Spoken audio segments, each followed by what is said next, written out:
Hey, everybody.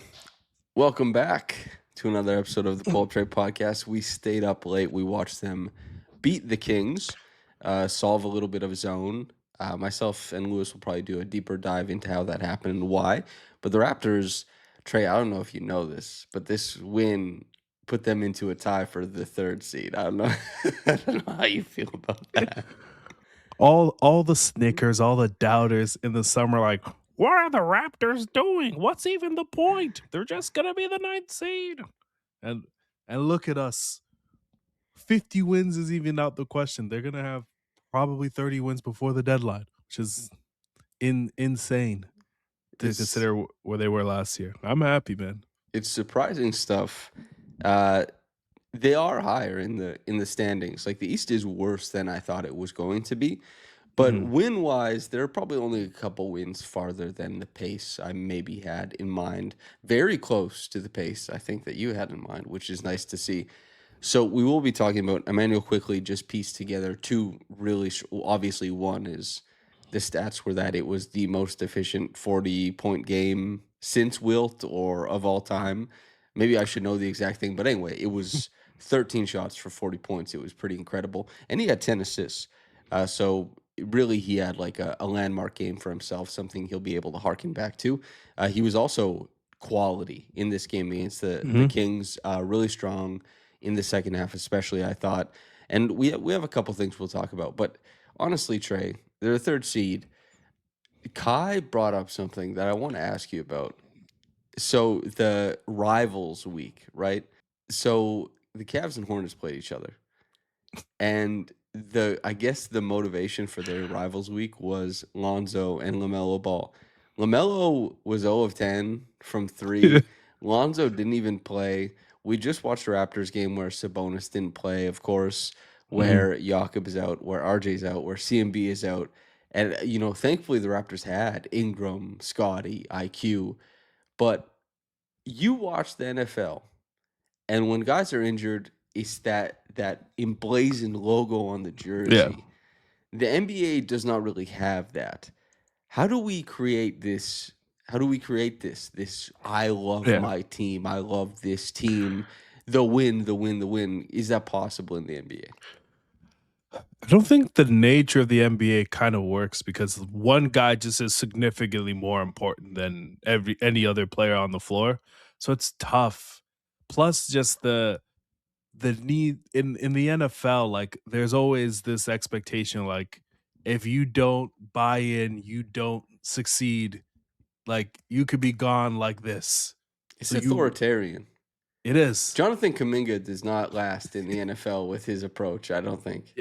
Yeah, he's cut probably two or three seasons ago. But in NFL, like you kind of have to stay in line. So it doesn't work in the same way. Quarterback's like the closest thing to a star player, but they're more so bought into the team than any other NBA player is. Because I think about it, and there's some things I want for the NBA. I want the NBA to eventually have like relegation, like That'd be like cool. all the different leagues of football. But I don't even know if you could like. I just don't think owners would sign off on that Yeah. that structure because they'd be like, "What about the valuation of my franchise? That's bullshit. Don't do that to me." By the way, like, comment, subscribe, hype, all that good Oof. stuff. About 3-4 minutes in, it's not too bad. And also the football thing of like, hey, every game matters here. I love that the Eagles have won so many games over the past however many years. I follow a few Eagles fans. Every time they lose, and they've been a really great team, and they won the Yeah. Super Bowl last year handily. Every time they lose, melting down, Yep. losing. Like, this is how many games do they play? 17, 18? 17 now. 17. You play 17 games, you lose one, the hair is on fire and everything like that. I'm Feels like the kind of end. I aspire for that urgency, I think. Yeah. It's hard to create that type of urgency, but I think what we can do as in basketball is at least make your division matter. Like at one point in time, winning your division like guaranteed you a top 4 seed. So like every game sort of mattered. And I know like growing up a Knicks game, a New Jersey Nets game like meant a bit more because you had to win a division. And when the Raptors won the division for the first time, it felt like a big deal. They Cause hung the I'm freaking hopeful. Yes, I am hopeful for it was today. a ragtag group, and they Yeah. win the thing, they hang the banner, it feels like a big deal. Whereas like this division still exists, but like the Raptors playing the Knicks don't feel any different than the Raptors playing the Hornets on any given basis. Like the importance of it doesn't matter. But in like baseball, you play 162 games, but every time it's a Yankee game, you're like, they have to win. It's a must win. It feels important. So I think that would at least help. I just think there's ways that they can manufacture. And honestly, I don't know how it would affect the like our job, our end of things. Yeah. Probably negatively, but I do think like 64 games, Hmm. 58 games. I think the season, the product on display game to game would probably be just like it would be much better if I had to guess. But Yeah. regardless, the Raptors among the teams that get out there and do it at 27 and 19 now, as you said, they may very well have 30 wins before the trade deadline.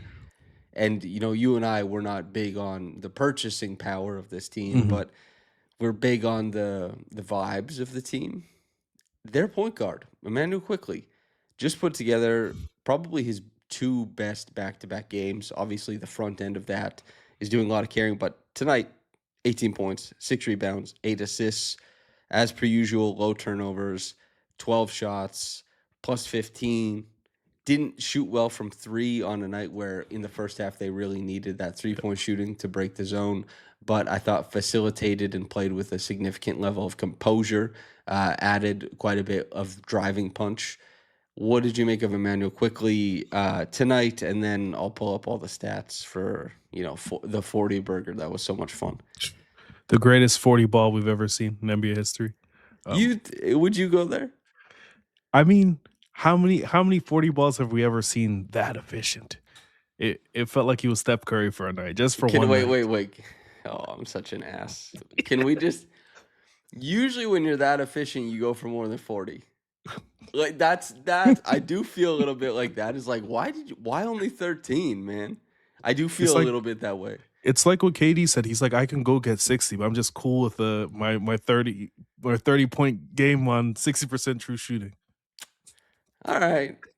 Okay. But anyway, Doesn't hit the same. But IQ has been great. What I really enjoyed about him tonight was he was purposeful in getting downhill, and the Raptors, with their lack of dribbling, they need guys that are willing to do so and attack the rim. I think he also did a really good job of pace. He Instead of being as methodical as the Raptors have been, especially in the Ingram lineups, they played with that phonetic pace. They created turnovers. They got in transition, and IQ purposefully, like with purpose, was going downhill in a lot of those possessions. It helped create a lot of easy looks and made his facilitating a lot more impactful. It leads to open corner threes for Gradey, and open corner three for Mamu, and it gets the offense going in a way that they aren't able to do in the half court.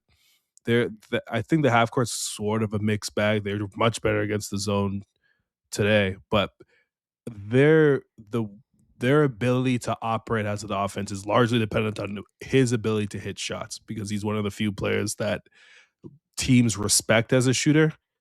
So regardless if he's shooting well or not, like him getting up attempts is super important for the structure of the offense. So overall, I'm very happy with how he performed. Last night was a movie. Tonight, if I get this with better shooting, I think you're looking at if he did this in a playoff series, you'd be happy with how things turned out and like his production. Yeah. The big thing in this game, and we'll talk about obviously the Golden State game just in a second, but the Raptors on 40% of their defensive rebounds, they managed to turn that into transition. On almost 25% of all their possessions, they managed to turn it into transition. And obviously, like there is kind of this old guard idea that when you say like, well, how do you beat a zone? They say get stops and run, and Yeah. the other team doesn't get to set up, and then there you go. Bob's your uncle, Becky's your aunt. You beat the zone, but you got to be able to beat the zone in the half court too. Like Yeah. we've talked about this last episode. Is like a lot of teams do beat zone, and they score well against zone. And the Raptors, they did it mostly in this game by kind of putting on the gas pedal, grab and go, making quick decisions, runouts. and having leakouts because I don't Yeah. think that the Kings did a really great job of punishing the offensive glass. The Raptors, they were able to hold it down and send guys up court. That is a huge credit to guys like Scotty. It's a huge credit to guys like Brandon on the wings for helping out, and a guy like Quickley as well too. Mhm. I think he finished with 6 rebounds. So the grab and go aspect is really, really impressive for the Raptors. And then quickly for that historic game, I'm sure everybody's heard the numbers, but you listen to this podcast, you want to hear us talk about it. 11 to 13 from the floor, 11 of 11 from the free throw line, 7 of 8 from downtown, 40 points, 2 rebounds, 10 assists, 3 turnovers, and a +1, a sterling game. Mm. 40 points. He's had one other 40-point game, I believe, in his career. And this, as far as it goes, this was one of the better performances we've seen from a Raptors point guard in like some time. Because Mhm. just on its face, 40 and 10 on 112.1% true shooting. I Yeah. Can you think of a Raptors point guard performance that you enjoy or that was like better on its face than what Quickly did there? I forget the season. I wanna say it's 2022. Yeah, Oh, was it 2020. the 54 game? Yes. Where he hits a stupid amount of threes. That's obviously the best point guard performance they've had. He has 54 in the game. Oh yeah, and he had that one half against the Jazz where he scored like 24 points in however many his All-Star year. That was That's the game I'm referring to, yes, where he yes. he he goes insane.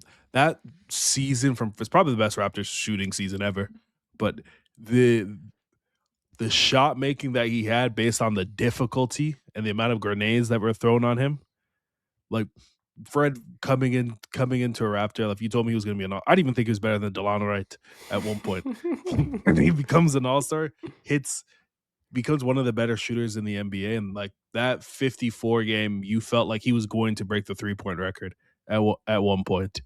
I think for like 3 quarters in there. So I would say that's probably the best point guard performance we've seen. But this IQ one, the level of efficiency, it felt it almost felt I'm a Warriors hater. They ruined a decade of basketball. But like it almost felt sad seeing these old men get broken down like this. It wasn't as fun as I thought it would be. The Warriors don't have the guys, and they especially Yeah. don't have the guys for the Raptors, especially without Jimmy. And you Yeah. could tell, like, the level IQ, and like, this is a positive conversation about IQ, but has not responded super well to ball pressure, and Mhm. typically has not been able to score super well against ball pressure. He moves the ball on a lot of the time. The Warriors just didn't play him that tight and lost him in rotation a bunch. So he's just getting these. And as we talked about when we were going to bat for him last episode, that he will improve from this point. He is a great shooter. He is not normally 79% from the free throw line. He's not normally sub 35% from Mhm. downtown. Like that is irregular. And obviously the swing back, the regressing to the mean, whether it's up or down, sometimes it comes fast and furious. And it did in that game. IQ, I think this is a really nice like foothold for him to start moving forward. And especially since RJ is coming back soon, CMB is coming back Mhm. soon. Yak, I don't know. He went to go see a specialist in Toronto. So he went ahead and then he went ahead again. I don't know exactly what's happening, That's not good. but quickly getting that foothold and really kind of like putting his foot in it, getting a good place to work from as the Raptors get healthy. This is a team, as we mentioned, the schedule, dude. Gauntlet. It's a gauntlet, and to win these 2 games against the Warriors and the Kings, it's a really big deal because they're now 2-1, and Yep. they have Blazers, Thunder, and then back home against the Knicks. They have a chance here to with the Blazers win on Friday, they might be able to do something. How do you feel about them going over 500 on the road trip? I think it's possible. I really would have loved to have that Clipper game, James Harden, man. But um, I think it's possible. CMB playing, I think, for the Trailblazer game is gonna be very, very important. Just because of like the requisite size and like Denny Avdia seems to be Giannis Antetokounmpo going to the rim. but they've they've played very well, and they're going to need CMB. The fact that they're missing 4 players from their regular rotation is just absurd. The whether they've been able to hold up for injuries. Darko for coach of the year, by the way. I think he's in there. To be honest, they're gonna jump up super high. I think who's the Pistons coach right now? I'll tell you who isn't. He's collecting a nice Ah, fat paycheck, Monty man. Williams. Holy. Monty Williams, Oh, where does he rank for you in the all time coaches in terms of getting the bag? Like obviously there's like, college football coaches are number yeah. one always, but where's Monty Williams?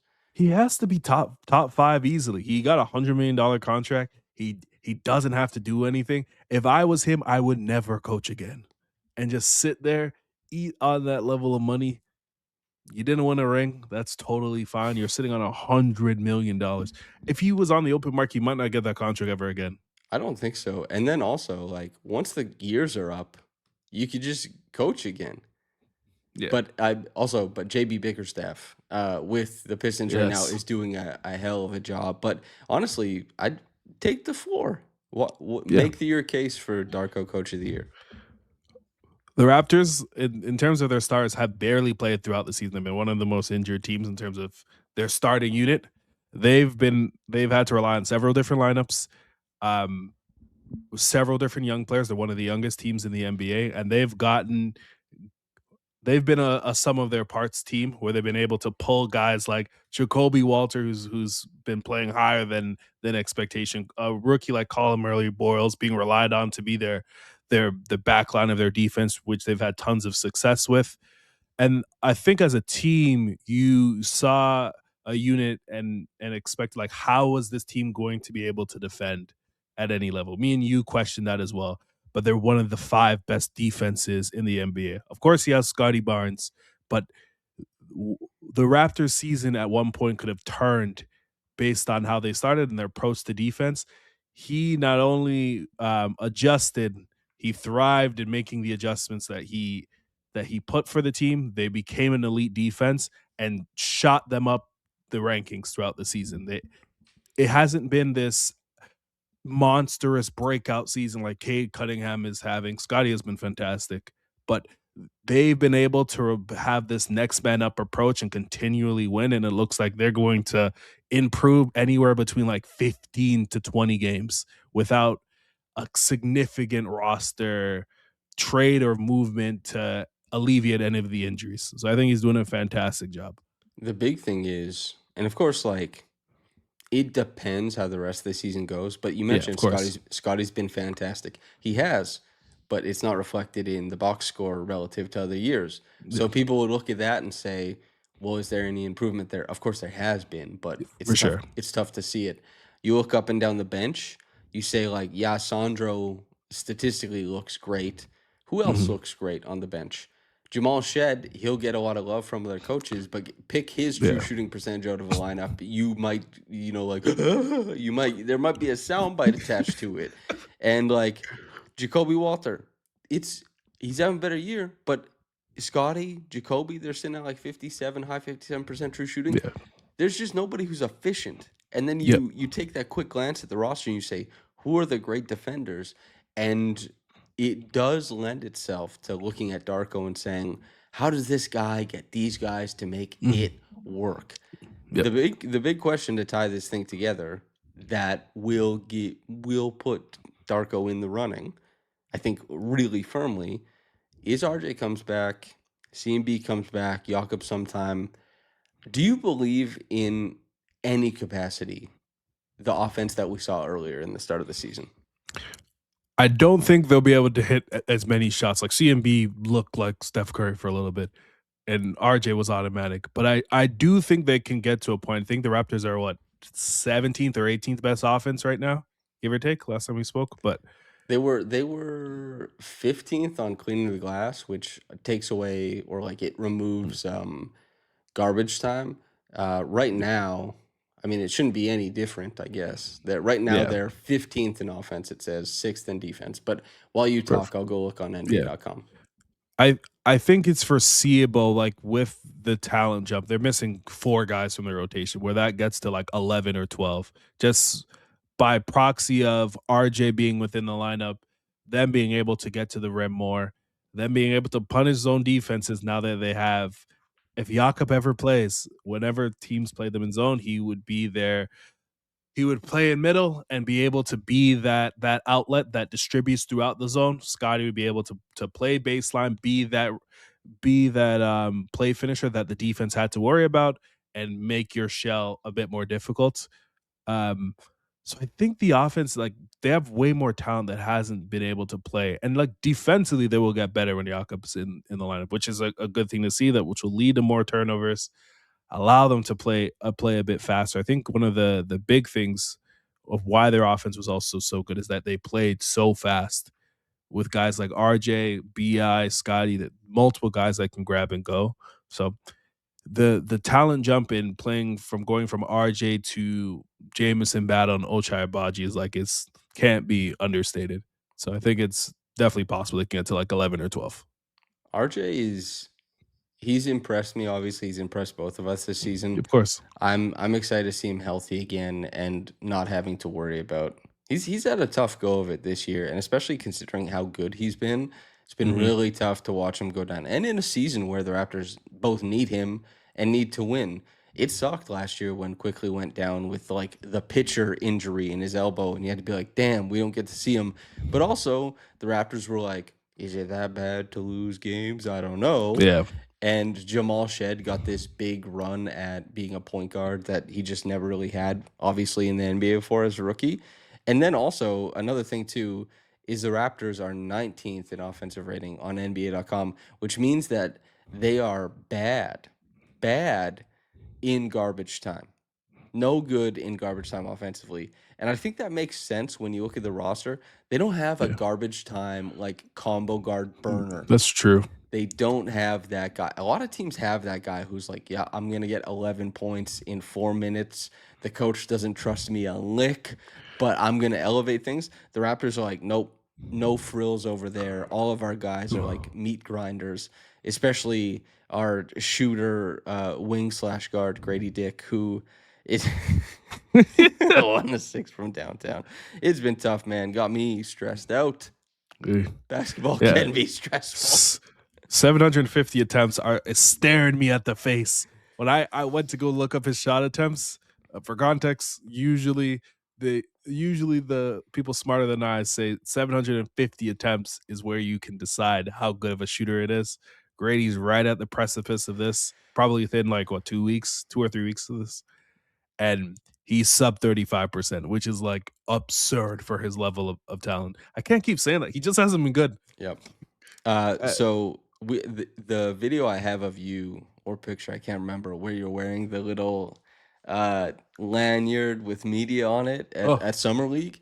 I need to get one of you at like the Sloan data conference, like the analytics. I need one of you there. We will talk a little bit more about Grady, our optimisms, if we can find some, our pessimisms, which will be easy. But after we say that this podcast, the Pulp Trade Podcast, is presented by Coors Light. Okay, basketball can be stressful, but your choice of beer, it doesn't have to be. Coors Light delivers mountain cold refreshment. It's going to be mighty cold in Toronto the next however many days. If you want to kick back and watch some Raptors basketball with some Coors Light, hell yeah, brother. When the mountains turn blue, the beer is as cold and refreshing as the Rockies, or perhaps Toronto over the next week or so. Coors Light is cold lagered, cold filtered, and cold certified for a smoother finish. Make sure to celebrate responsibly, Trevon. And of course, anybody else listening, you must be of legal drinking age. Okay? Do not imbibe if you cannot have 3 years of driver's license experience. Thank you to Coors Light for presenting, sponsoring the podcast. Grady Dick. So as we teed it up, there is a lot of 3-point attempts. He's coming in at 34 and some change percent at this point in time. It didn't concern me as much during year 2 because his shot diet was so difficult, and that bore out in the numbers and everything. And he was running everywhere. He was sprinting off screens. He was doing difficult things, and his driving stats were actually quite good too, despite not shooting well at the rim. This year, he has an I think a really easy shot chart. I think his diet is Yeah. really strong looks. He's not moving for a lot of them. A lot of them are open. He's finishing better at the rim because he is a leak out guy in transition. Everything about his job this year, he should be more efficient than ever. Should, and yet he's not. That is why, I know he had the 21 and 11 game. I know he had like the 15-point game after that, and then it was a quiet game the one before. Then we get, this game, 11 points on 12 shots, 1 to 6 from downtown. After the 21 and 11 game, or during, I can't remember, I was like, listen, none of this matters if he doesn't make threes. If this is the turning point, great. But we're far enough now, and you could have sold me on a 36% three-point shooter if his diet was truly like, wow, super difficult. But the fact that it got easy, I don't know where to go with my optimism for his jumper. What room do you have for it? I, I, s- I think you just have to have optimism.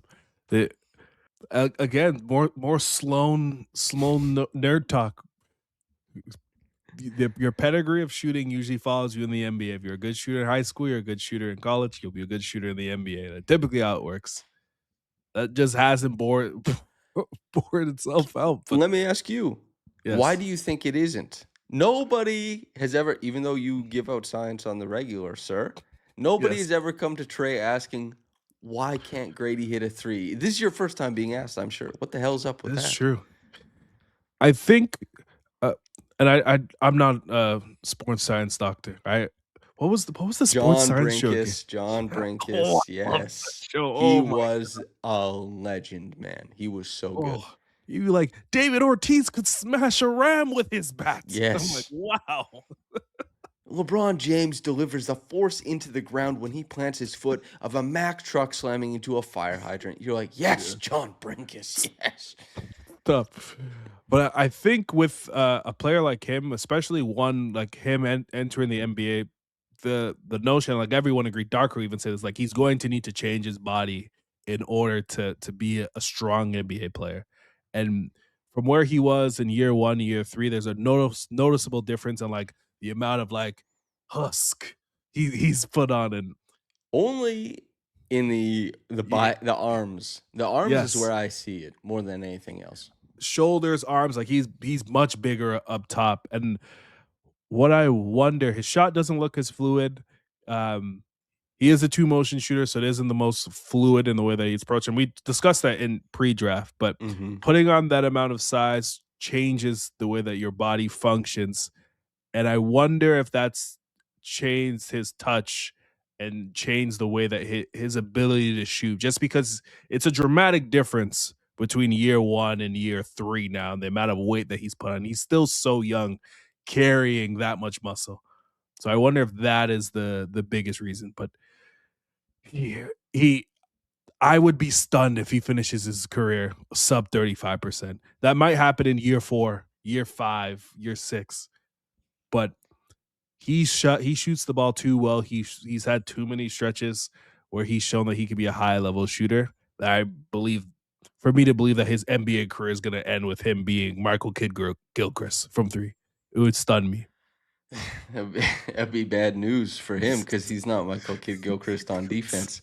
Yeah, Um, but the thing with Grady, and I mentioned this last year, was something I was watching for, is like with his jumper, he doesn't need to have bigger biceps. I don't even know if he needs to have bigger biceps for any part of this basketball, the basketball yeah, that he plays. Although his biceps and triceps and shoulders have gotten much bigger, we can see them after every Raptors win, popping. Like, well done yeah. to building that muscle. But Mhm. I think the way that Grady plays and the fact that there's so much motion in his jumper to maintain that rigidity, I think probably the most important thing is like, yes, if you can build the legs, his are usually quite narrow compared to guys like maybe Clay Thompson or somebody like that who build this wide Yeah. base. And I think that means that Grady's core has to be extremely strong to maintain the rigidity and the consistency necessary to get his hands up to the same spot to let the ball go. Although it could be it potentially, I don't want to shoot the bail.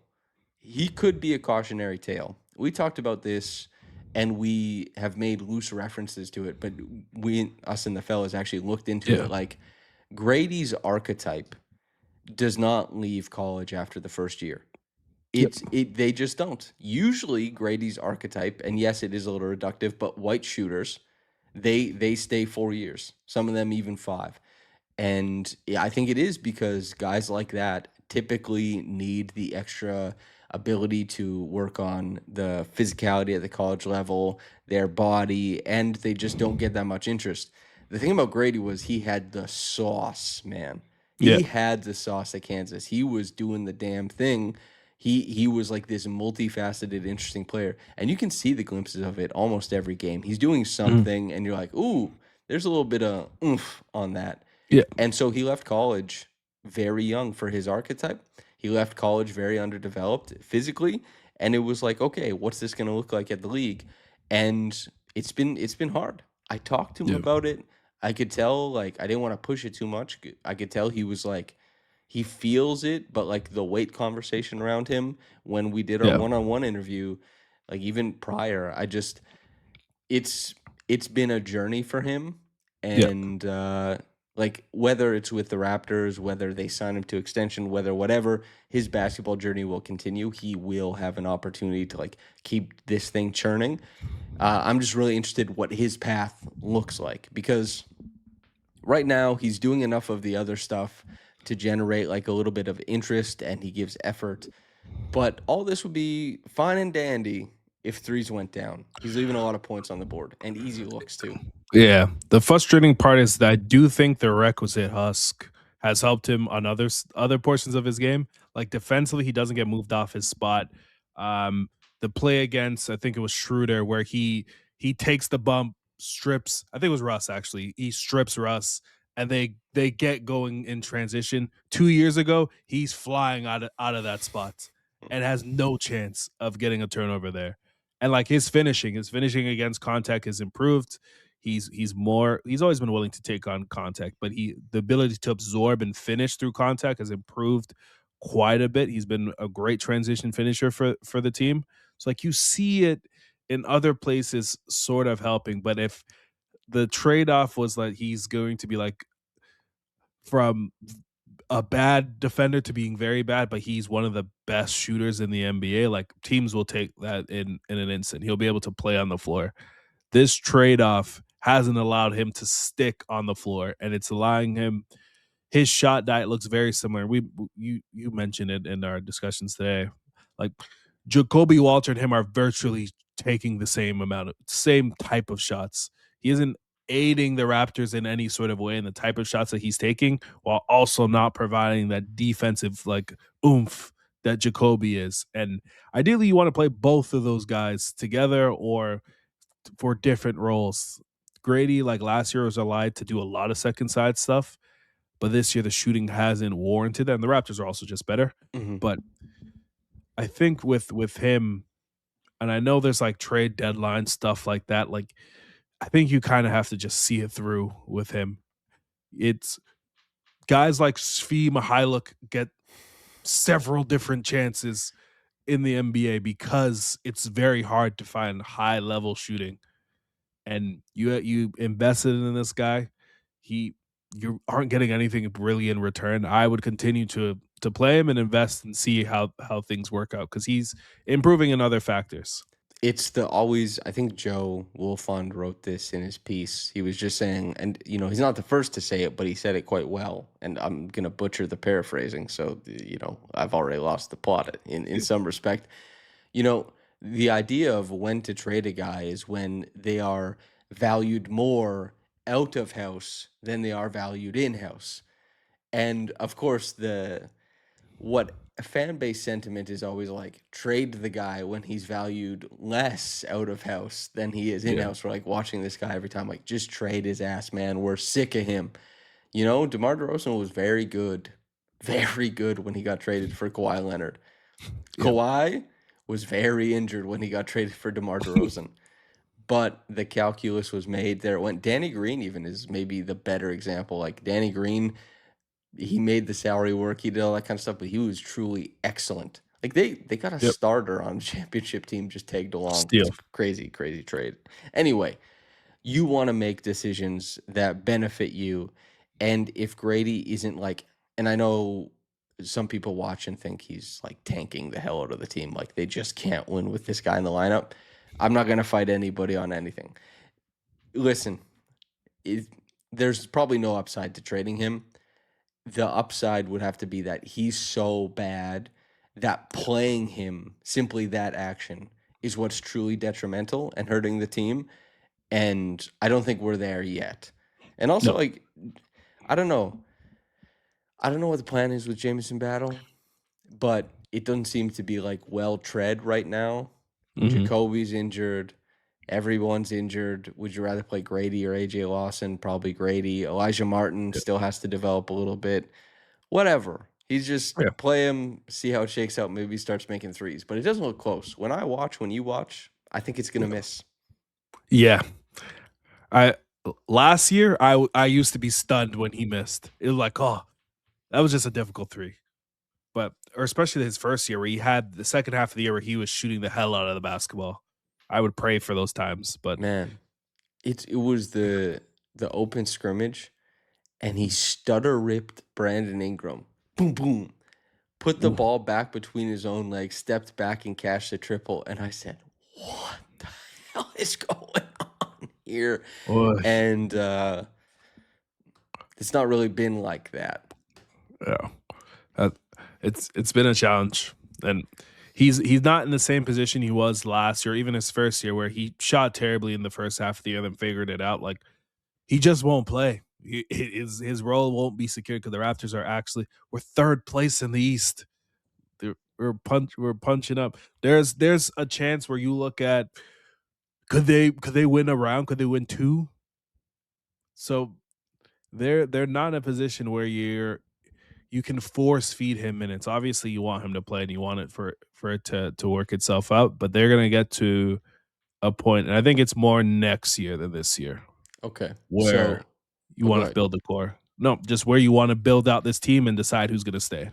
Okay. So I want, on a scale 1 to 5, your fear index on the rest of the playoff picture teams. Okay. Okay. We can do rapid fire. Detroit Pistons. I love Detroit. Detroit feels like a second home to me. All I right. say The this. cowards is giving all the preamble. 6.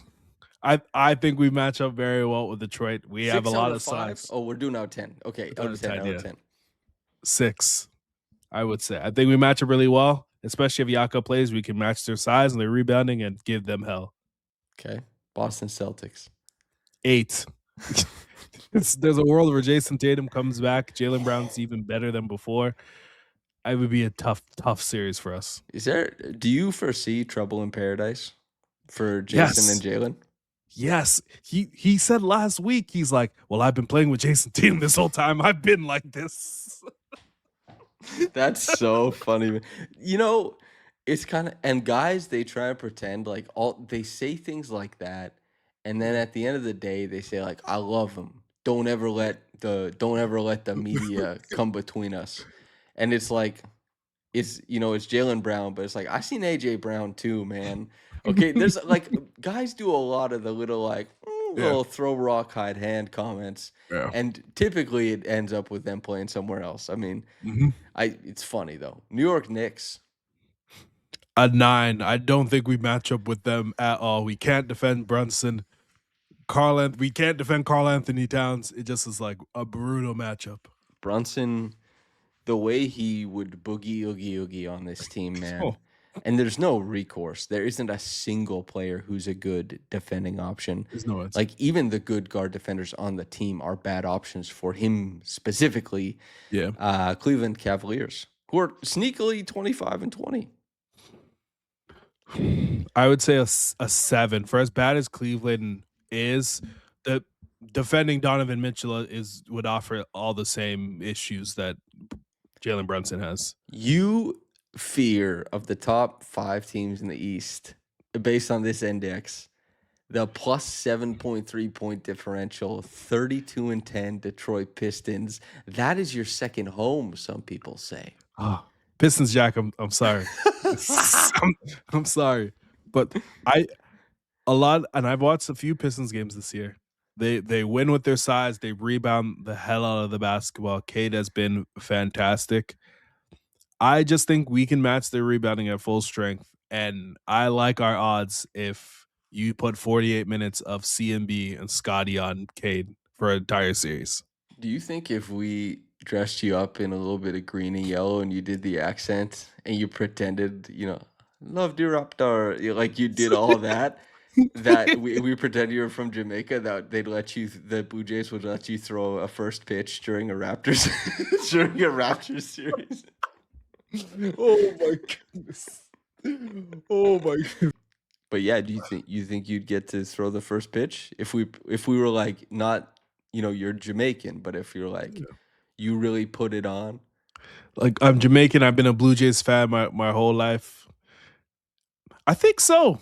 Like, what are the odds? They're like, wow, look how far the game has gone. Yeah, you don't care about cricket. You Yeah. love baseball. How popular is baseball in Jamaica, by the way?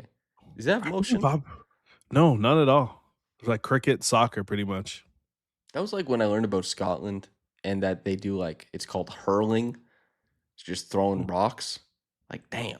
You never know what's gonna be popular. What else is Yeah. popular in Jamaica? Give me top 5 Jamaican popular things.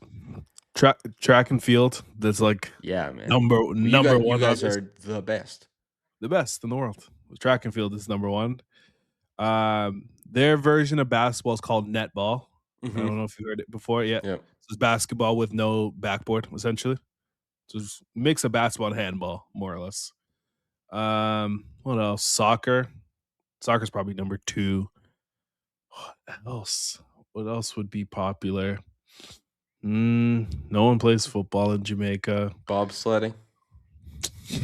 Bro, that movie did so much damage. So much damage. Oh, come on, let's. Dude, I remember that listen, I grew up in Saskatchewan. That was my introduction to your people. Now think Just now think come if on, I now ever it's bobsled time. now think back if I ever got anything wrong. You ever thought, that was a little weird? It's because I got introduced to Cool Runnings first. You're like, man, the Jamaican people, look at their spirit. They're just so happy. They didn't Dude. even place. And the first time I made you laugh, I saw you slap your knee, throw your hat, and start stomping your foot. I was like, wow, it's true. Cool Runnings taught me everything I needed to know. Oh, that's Last 2 things. Jamaican stuff. Don't even have to be a sport. What are you guys nice with? Well, food. I put Jamaican food 1v1 versus. We've had this conversation. You could put whole continents against this little island. I'm not as high on it as you are, of course, but there's a lot of good Jamaican food. Food, and then the music. The music is top tier. It's been all over the world. There's a world boss or something like that. Hey, it might be Trouble Bruno Mars though. After 5 shows in Toronto, 5 I shows. can't believe. How much is Rogers? I think it seats like 50K too. For him to do five shows is insane. 250,000 people. Do you know Bobby Manning? He's from Boston. He does the coverage over there. He's coming to Toronto for the Bruno Mars concert because I don't think he's going to Boston. He's like, you just gotta. If you're on the Eastern Seaboard, he's just like, no, you just got. I'm doing 5 in Toronto. You can't go anywhere else. I wonder how many he's doing in New York. Probably the same. Probably like it might be hard to get a weekend Madison Square Garden, to be fair. Yeah, that arena is insanity. Well, anything you want to say before we get out of here? Third place in the East. It's only up from here. Again, we don't need any trades. There's, as the good man Eric Adams says, there is no parachutes. My brother. There's no one here to save us. We're all we got. We're all we need. Putting yourself in that position, it's especially when it's like rhetoric or metaphorical, it's good. You don't want to actually put yourself in that position sometimes, but like when there's not a lot of downside, just talk yourself into a corner and see what you come up with. Do you do that with work a lot? No, no. Could you imagine? Like at work, I'm just like, I don't know. It couldn't be done. Stop. Oh, that's funny. I'll tell you what. I know Baker listens to the podcast. If we catch the Celtics, and I'm not sure that we will, but if we caught the Celtics, oh baby, That's bad news. that would be something special. I can't wait until I want to play the Pistons, man. Why do Yeah. we have to wait until February 11th to play this damn team? Give me more Oh. Pistons games. Hopefully everyone's I healthy. I hope we make the second round and match up with them, and we could go to Toronto and Detroit. That Special. Well, I That'd mean, be so special. we have that March. We Yeah. got a March 31st. Also, it's the last game before the All-Star break, February 11th, and then they go 19th at the Bulls. But it's at home. Pistons at home. All right, man. Something to look forward to. There are two big things, obviously. Keontae Bowl, I can't wait. And Pistons at home. Those are two big games. Trey, you sign us out, brother. Let us get out of here. Still no catchphrase second time in, but third place. It's not your second time. We're revisiting something we tried a year ago. That is fair. It's Jamal Shed getting to start once more, Dude. But see you guys later, and let's just keep winning, man.